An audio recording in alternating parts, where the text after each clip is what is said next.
प्रतिवर्षाप्रमाणे वार्षिक सत्कारमानिक महापूजा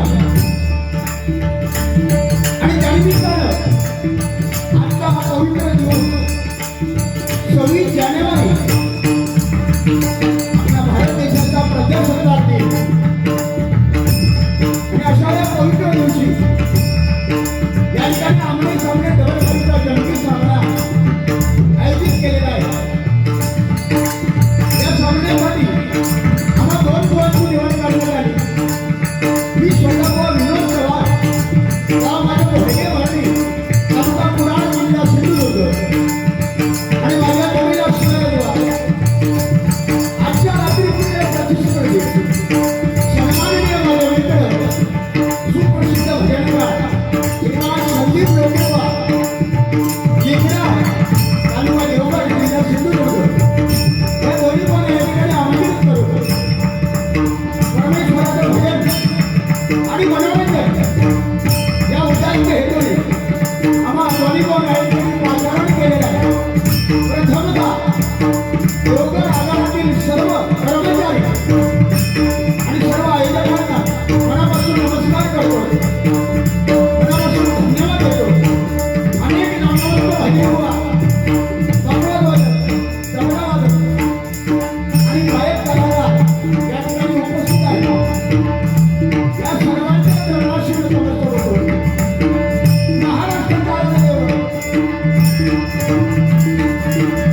छत्रपती शिवाजी महाराजांच्या मार्गदर्शनावर संपूर्ण विश्वाची देवता श्री गणाला वंदन करू, श्री स्वामी देवता रंगदेवतेला वंदन करू, सत्याग्रह श्री सत्यनारायण नमस्कार करू, मायबाप रचनाचे आशीर्वाद घेऊ।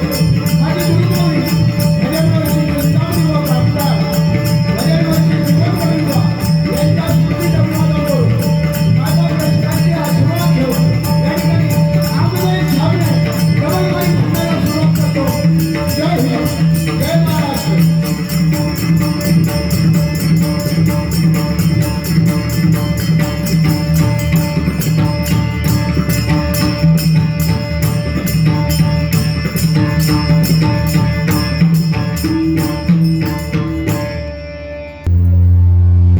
आणि देवगड आगार म्हटल्यानंतर नाथखोळा नाद नाही करायचा। एक शिस्तबद्ध आगार म्हणजे या संपूर्ण महाराष्ट्रात कोकणामध्ये प्रसिद्ध म्हणजे देवगड आगार। एकदा टाळ्या वाजवा जोरदार, एकदा देवगड आगार। या ठिकाणी बसण्याची व्यवस्था केलेली आहे. जिथे जिथे बसायला मिळते तिथे सर्वांनी बसून घ्या अशी मंडळातर्फे विनंती आहे तुम्हा सर्वांना. माऊली जरा आवाज वाढवा. मॉनिटर जमलेल्या माझ्या मायबाप रसिकांना, माझ्या बुवांना 26 जानेवारी प्रजासत्ताक दिनाच्या हार्दिक शुभेच्छा. आज आपला देश प्रजासत्ताक देशाला मिळालं. 15 ऑगस्ट 1947 साली आपला देश स्वातंत्र्य झाला आणि 1950 साली आपल्या भारतीय घटना डॉक्टर बाबासाहेब आंबेडकरांनी लिहिली त्याप्रमाणे प्रजासत्ताक आपल्याला प्राप्त झालं. तिथून आपला देश चालायला लागला.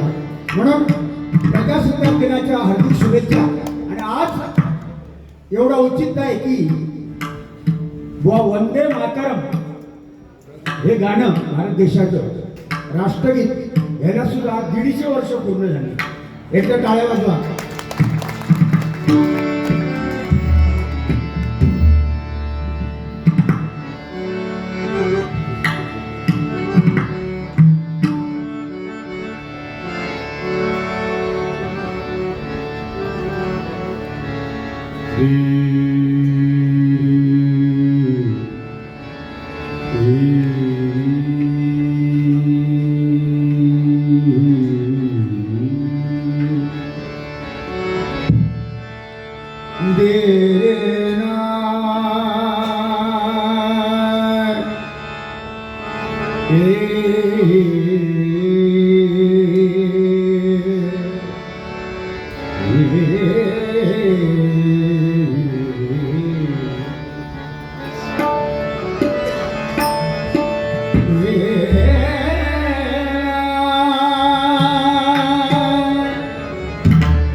अतिशय छान लागलेलं म्हणजे यूट्यूब चॅनेलवाले आमचे नलावडे साहेब प्रत्येक कार्यक्रमाला असतात. एकदा जोरदार टाळ्या वाजवा.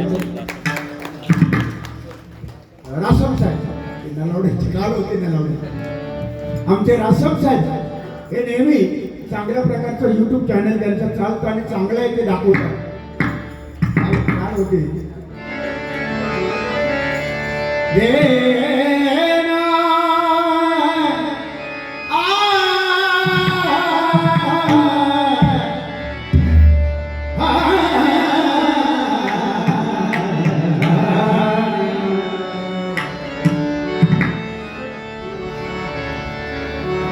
तूच सूर ठावा मजसी तूच एकता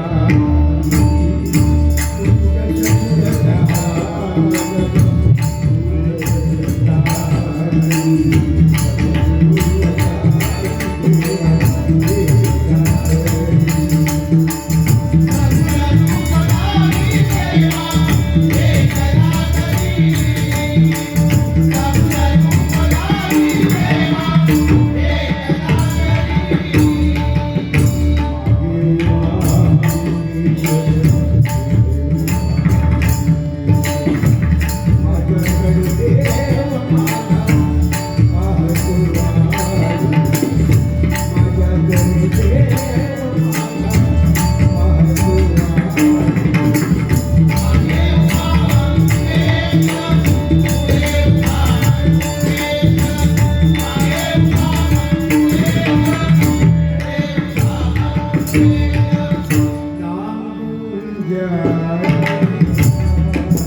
जाणावे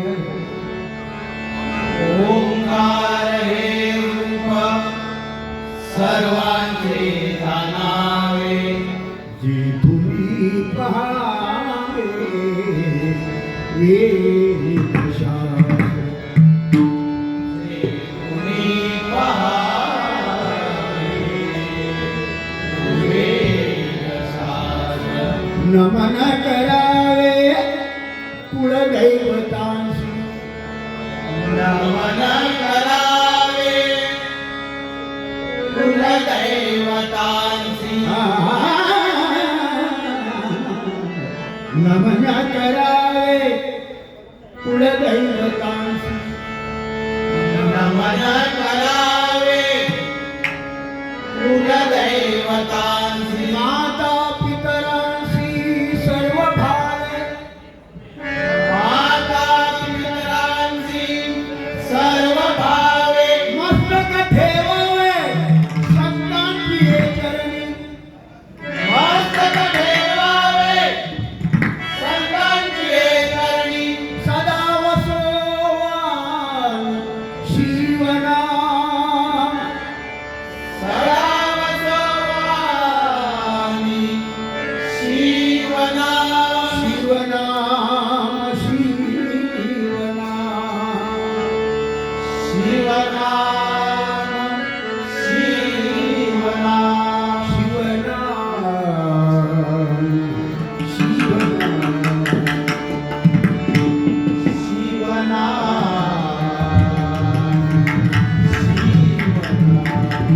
शिव शिव हे श्री उद्यानावे शिव शिवायचे उच्चारावे मगनी धनी चाली गमपद्य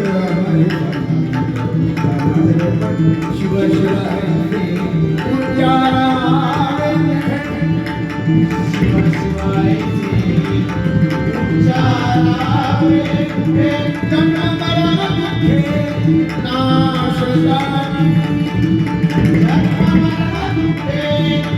नाशकानी जन्म मरण दुःखे नाशकानी जन्म मरण दुःखे नाशकानी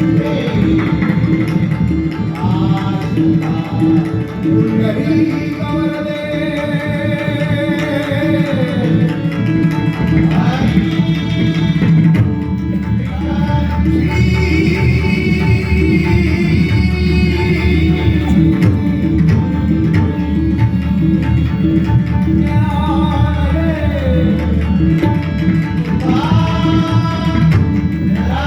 आणि त्या सर्व कर्मचाऱ्यांना उदंड आयुष्य देव आयुर आरोग्य देव आणि हे संकट भगवंताने दूर करावं आणि लोकसेवा जनसेवा आणि एस टी म्हटल्यानंतर गरीबातला गरीब माणूस तो सुद्धा एस टी मध्ये बसतो आणि एस टी म्हणजे आपल्यासाठी देवत आहे गरिबांना म्हणून या एस टीचा आधार मायबाप गरिबांना खूप आहे म्हणून त्यांचे चालक मालक वाहक ही सगळं मंडळी आपली जनसेवा ही ईश्वर सेवा आहे अशी समजून ते करत असतात. त्यांच्यासाठी एकदा सर्वांनी मिळून आपण टाळ्या वाजूया त्यांच्यासाठी ज्याच्यासाठी आपण आलोय एवढे लांब. ते पहिलं भजन. भजन अक्षर 3 आहे. भजन. भ म्हणजे भजावा, ज म्हणजे जपावा, न म्हणजे नमावा. भक्ती रसातून जनमानसासमोर केलेलं नमन त्याला म्हणतात भजन. जन्मा किलो भजन, वार्षिक भजन, लग्नाचे पूजक भजन, म्हातारपणी झोप येत नाही घरात भजन पूजन कीर्तन, आणि शेवटी जाताना सुद्धा रामनाम सत्य परमेश्वराचं नामस्मरण शिल्लक राहणार. दिसतं हे सगळं नाशिवंत आहे आणि दिसत नाही तो परमेश्वर आहे आणि त्याचा शोध घेण्यासाठी हे नामस्मरण भजन आहे आणि हेच आपल्याला तारणार आहे. बाकी सगळं काय. आज माझे लोके बुवा माझ्या जोडीला आहे. युट्यूबला तुम्ही बघत असतात रोज भजन. त्यांची माझी जोडी. दुसरं एक हा तिकडे आमचं मित्र लोके बुवांचं खास म्हणजे दोस्तीत त्या दुनियेतला राजा सन्माननीय गुड्डी सावंत बुवा. आमच्या बाऱ्या तुम्ही नेहमी ऐकत असतात. जास्तीत जास्त डबल बाऱ्या लोकेबुवा आणि मी माझ्याबरोबर लोकेबुवा किंवा गुंडू सावंतबुवा ह्याच त्रिकूट हे भगवंताचं म्हणे ब्रह्मा विष्णू महेश असं लोक समजतात. आज बघूया लोकेबुवांचं काय वातावरण आहे ते. सुरुवात माझ्याकडे आहे. वास्तविक पाहता लोकेबुवा लवकर आले पण त्यांना मी खरोखरच धन्यवाद देतो की लवकर येऊन सुद्धा मला संधी त्यांनी दिली सुरुवात करायची. का तर मी लांब राहतो म्हणजे एक समजदारपणा अगदी लोकेबुवांसाठी एकदा जोरदार टाळ्या झाल्या पाहिजे. बुवा मनापासून धन्यवाद.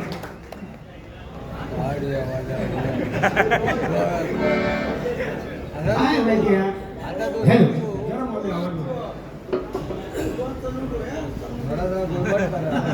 एक नामवंत भजनी बुवा जन्माला आले. आता देवगड म्हटल्यानंतर भजनाची पंढरी. कारण नामवंत भजनी बुवा हे देवगड तालुक्यामध्ये जन्माला आले. त्यांनी वारसा जपला. त्याच्यामध्ये त्यांचे गुरुजी म्हणजे आमच्या गुरु समान ज्यांना आम्ही मानतो ते सन्माननीय विजय परबुवा, त्याचप्रमाणे जयरामबुवा घाडेगावकर, अनेक नामवंत भजनी बुवा या देवगड तालुक्यामध्ये आहेत. आणि ती भजनाची पंढरी आपण समजली जाते.